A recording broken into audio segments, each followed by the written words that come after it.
Tragedy strikes off the coast of Greece as two migrant boats sink near Gavdos Island.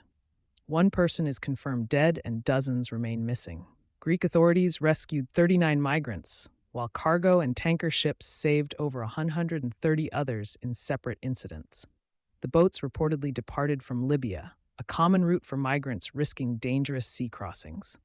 Rescue operations are ongoing as the Mediterranean remains one of the deadliest migration routes. Follow Breaking News Network for updates on this developing story.